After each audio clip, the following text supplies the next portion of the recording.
I think we were all expecting a completely different kind of market thanks to the global pandemic. But actually what has completely wrong-footed us, but has been fantastic for the clients, is that there's been so much pent-up demand over the last 15 months that actually the domestic market has really kicked in. The international purchasers are not here because of the travel restrictions and the quarantine.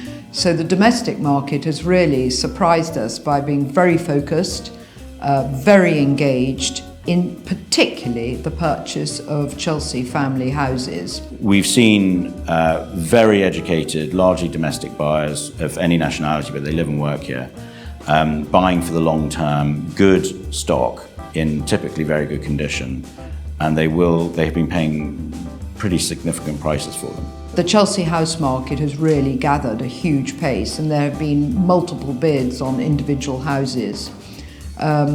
One of the most important thing about those houses is that they've had to have good outside space. In prime central London, it's not the same as it's reported in the rest of the country and in the suburbs, where people are sort of scrambling over things with, a large garden and people possibly moving to the country, maybe somewhat on a knee jerk. I wonder how long they'll stay there before they move back to central London.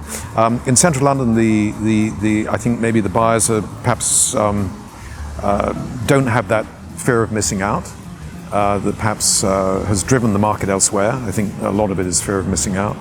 And in fact, the market in percentage terms has declined in prime central London. COVID focused the minds of a lot of people's attention on being outside of London. I myself was lucky enough to be able to escape to the countryside for that and work from home for a while in lockdown 1.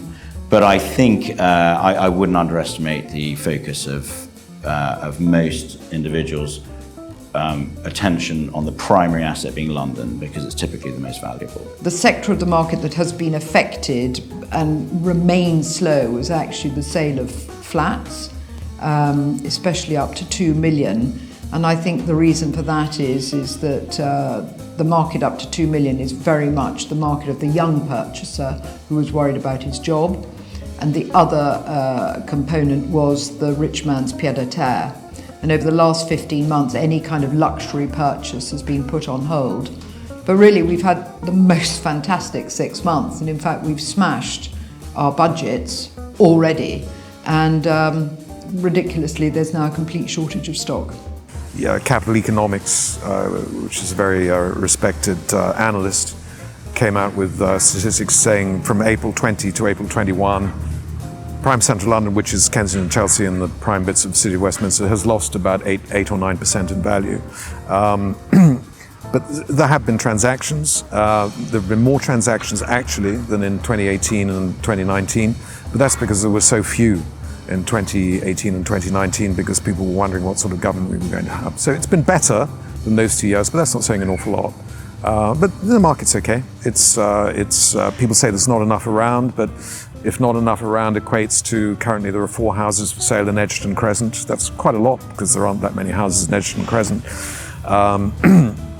There are a number of good family houses for sale in Chelsea. There are things around actually, and so when the agents say there isn't much stock, that's really not that's not accurate. I certainly see growth. There's no question about that. We've got an overseas market that's not yet here, who their advisors are telling them of what has been happening this year and the successes of selling larger family houses. Stock levels, supply and demand dictates prices. We are, as soon as, my prediction is that when the quarantine travel restrictions end, we will see a significant influx of people who have been dying to come here for over a year. And the focus on London as an asset class to purchase is absolutely huge. I mean, I have got so many buyers from America who would be here buying right now, but they're just not coming in because of the quarantine restrictions. Also, we've got all the potential around the Hong Kong residents getting British passports. I know that they are incredibly interested in prime central London. The longer the travel restrictions are in place, it's not particularly good for the prime central London property market. It can't be. It just can't be.